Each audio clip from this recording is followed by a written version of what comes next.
आप सभी को फिर DK Singh commerce YouTube channel पे स्वागत है।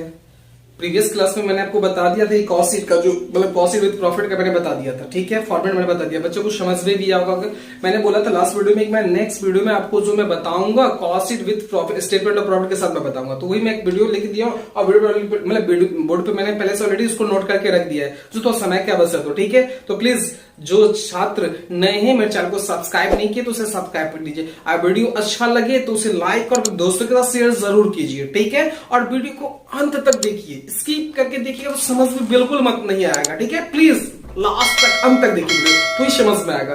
तो मैं लिस्ट में आपको समझा रहा हूं, बता रहा हूं, समझा रहा हूं क्या होता है स्टूडेंट प्रॉफिट, ठीक है। तो प्लीज ध्यान से समझिए क्या करा। मैंने आपको बताया था, ध्यान कीजिएगा कि मैंने कॉस्ट शीट मैंने बताया था कॉस्ट शीट में, क्योंकि विदाउट कॉस्ट शीट में जो है कॉस्ट में तो जानते हैं कि लागत होता है। लागत मींस क्या होता है कि आपने जो भी माल बनाया उसका क्या कीमत क्या पड़ा है, क्या वैल्यू क्या है। तो कॉस्ट करने के सबसे पहले आपको चाहिए रॉ मटेरियल कंज्यूम चाहिए, जो आपने माल लिया उसका कंज्यूमेशन मींस का उसका उपभोजन कीमत क्या है। उसके बाद उस डायरेक्ट वेजेस कितना लगा, डायरेक्ट एक्सपेंसेस कितना लगा, जैसे आपको प्राइम कॉस्ट फाइंड आउट हो जाता है। सब कॉस्ट में आप वही देखोगे, तो इसमें अंतर के उसके अपेक्षा इसमें क्या डिफरेंट हो मैं आपको एक्सप्लेन करके बताऊंगा, ठीक है। तो यही में आप दोनों चीजें मटेरियल लिए, उसके बाद डायरेक्ट वेजेस लिए और डायरेक्ट एक्सपेंसेस लिए, इससे आपने ऐड कर दिया तो क्या निकल गया था आपको प्राइम कॉस्ट निकल गया था। क्या निकल गया था प्राइम कॉस्ट।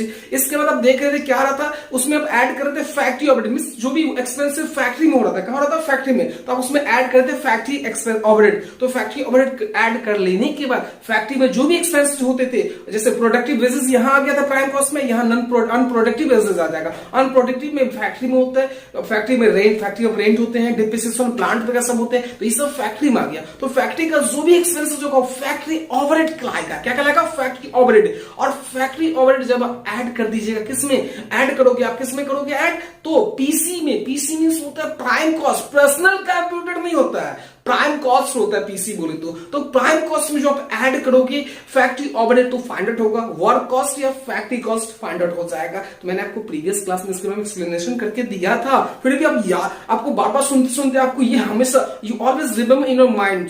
हम बार बार सुनोगे हमेशा भी कॉस्ट शीट जो बनाना है बच्चों को आता है उसमें थोड़ा सा बोलते कैसे बनाऊंगा, पर यूनिट का कॉस्ट कैसे आएगा। आप मान लो कि आप मान लीजिए अभी गर्मी का सीजन आ रहा है, आप चाहते हो कि मैं सीलिंग फैन बनाऊं, सीलिंग फैन बनाओगे तो आप मान लो 1 लाख क्योंकि बनेगा तो बहुत ज्यादा बनेगा, तो 1 लाख आपने मैन्युफैक्चर फैन किया तो आप देखोगे ना कि वन फैन पर कितना मेरे को पड़ा, लेबर कितना पड़ा, डायरेक्ट एक्सपेंसेस कितना पड़ा, रॉ मटेरियल कच्चा माल कितना पड़ रहा था, मटेरियल कंज्यूम करके कितना आ रहा था। तो उसके हिसाब से बनाते जब मैं लास्ट में देखता हूं कि मेरा कॉस्ट ऑफ सेल्स कितना है और मैं इसको कितना में बेचूंगा जो मुझे प्रॉफिट पर यूनिट पर फैन पे प्रॉफिट कितना होना चाहिए, ये जानने के लिए कॉस्ट शीट बहुत जरूरी है। आपको ध्यान रखना कैसे कैसे कहां से माल एक प्रोसेस में माल निकलता है और प्रोसेस में माल तैयार होकर बाहर एक कस्टमर के पास आ जाता है, ठीक है। तो प्लीज आप इसलिए कॉस्ट शीट को ध्यान रखो तो आपको कोई भी प्रॉब्लम क्रिएट कभी भी नहीं होगा, ठीक है। तो मैं आपको समझा रहा हूं, प्लीज देखिए बोर्ड पे क्या कहा है, मैंने आपको बताया भी था स्पेसिमेन होता नमूना, कॉस्ट शीट का नमूना विद किससे स्टेटमेंट ऑफ प्रॉफिट। तो आउटपुट कितना मैंने आउटपुट कितना मेरे पास है ना ये,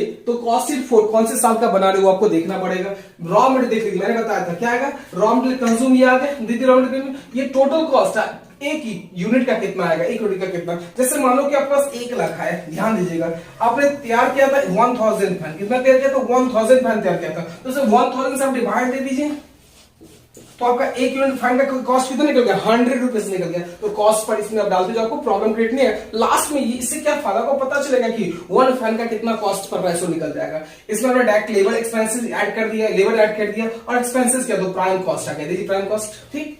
इसके बाद इसमें आप ऐड करते हो फैक्ट्री ओवरहेड, जिसे फैक्ट्री वर्क ओवरहेड भी कहते हैं, जैसे फैक्ट्री एक्सपेंसेस हो गया, लाइटिंग, रेंट और फैक्ट्री ईटीसी जो भी सबको ऐड, फैक्ट्री में जो भी एक्सपेंसेस होगा आप प्रीवियस वाले में कॉस्ट शीट में देख लीजिएगा क्या क्या मैंने दिया था, जो भी होगा फैक्ट्री से रिलेटेड सबको आप ऐड करके क्या आ जाएगा फैक्ट्री या वर्क कॉस्ट, फैक्ट्री या वर्क कॉस्ट आपका आ जाएगा, क्या आ जाएगा फैक्ट्री या वर्क कॉस्ट आपका आ गया, ठीक है। इसके बाद यहाँ जी इसका माल पहुंच जाता है ऑफिस में, कहा माल पहुंच गया मेरा ऑफिस में पहुंच गया, तो उसे बोलते हैं ऑफिस से एडमिनिस्ट्रेटिव ओवरहेड, ऑफिस से एडमिनिस्ट्रेटिव ओवरहेड। इसमें क्या आता है ऑफिस सैलरी आता है, ऑफिस रेंट आता है, depreciation for office building and equipment add कर दीजिए, क्या है cost of production, cost of production आपका क्या गया कॉस्ट ऑफ प्रोडक्शन आपने दे दिया, कॉस्ट ऑफ प्रोडक्शन मेरे पास आ गया। कॉस्ट मींस क्या आपने जो माल उसका लागत कितना वो आपको निकल गया, माल का लागत जो वो यहां निकल के तैयार हो गया, आगे माल का लागत। इसके बाद ये बनाने का स्टेटमेंट प्रॉफिट क्या होता है, यहां मैंने बनाया, जैसे मान लीजिए आपने माल बनाया और माल जो बनाया उसमें से कुछ माल क्लोजिंग स्टॉक में बच गया, तो आप कॉस्ट ऑफ प्रोडक्शन देखते हो, जो माल बच गया उसको तो निकाल के रख लेते हो क्योंकि तो सेलिंग नहीं हुआ है, इसलिए स्टेटमेंट प्रॉफिट अलग से तैयार होता है कि मैंने कॉस्ट ऑफ प्रोडक्शन कितना उसको देख लिए। यहाँ पे अब cost of production per unit कितना आ रहा था वो मेरे को देखना पड़ेगा पर यूनिट। अब यहाँ से जितना बच उसको हटा दीजिए, है ना। इसके अब क्वेश्चन जब सोल्यूशन करोगे तो आपको सब समझ में आ जाएगा। तो ये कॉस्ट ऑफ प्रोडक्शन मैंने निकाल लिया। इससे क्या होगा कि एक प्रोडक्शन में एक यूनिट का कितना कॉस्ट पड़ रहा था, अब मेरे को कितना सेलिंग करने के लिए दिया है, ठीक है, ये मैं यहाँ पे दे दूंगा। अब सेलिंग एंड डिस्ट्रीब्यूट, कितना सेलिंग डिस्ट्रीब्यूट का जो बिक रहा है के लिए माल के, माल बेचने के लिए आप ले गए मार्केट में ले गए हो, तो माल जब बेचोगे उस पर क्या लागत पड़ेगा वो भी तो होना चाहिए ना। मार्केट में जाकर डिस्काउंट देना होगा, माल डूब जाएगा, है ना। कोई कस्टमर को आप दिए तो भाई डिस्काउंट दे, तो सेलिंग में जो सेलिंग एक्सपेंसेस होंगे तो ये सब जो होता है सेलिंग ओवरहेड में आता है। किसमें आता है? सेलिंग एंड एडवर्टाइजमेंट का, सेलिंग एंड डिस्ट्रीब्यूशन ओवरहेड में आ जाएगा। तो ये हो गया सेलिंग, है ना, selling expenses, bad debt, discount, advertisement, प्रचार प्रसार किया आपने, ये हो गया टोटल कॉस्ट ऑफ सेल्स पे आ गया। कहां गया माल? कॉस्ट ऑफ सेल, माल की लागत, जितना बेचो उसकी लागत पे आ गई। इसके बाद आप इससे कितना प्रॉफिट लोगे एक यूनिट पे, जो सेलिंग प्राइस आपका निकल आएगा, कितना निकलेगी? सेलिंग प्राइस आपका निकल आएगा। तो इस तरह स्टेटमेंट ऑफ प्रॉफिट का ये एक फॉर्मेट है और ये वाला का क्या था? एक cost of production find out करने के लिए था। तो प्लीज आप इसे एक बार नोट कर लो, अगर फिर भी समझ में नहीं है तो मुझे कमेंट करके जरूर कहिएगा और 2-3 बार रिपीट करो तो समझ में आएगा कि कॉस्ट शीट आपको पता है फॉर्मेट, तो सवाल बनाना बहुत इजी हो जाएगा। ओके, इसे एक बार नोट कर लो, ठीक है। मैं आपको फिर से एक बार एक्सप्लेन कर देता हूं, एक बार आप नोट कीजिए प्लीज।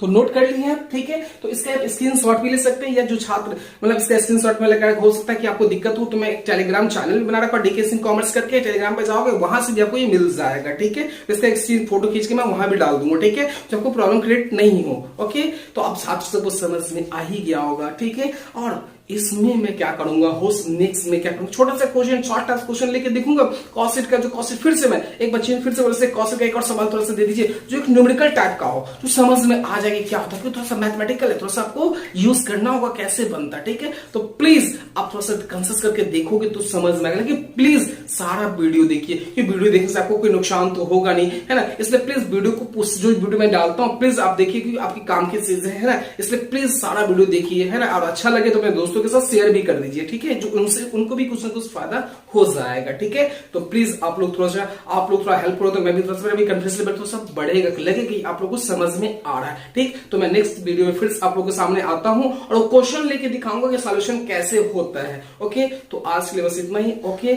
Thank you.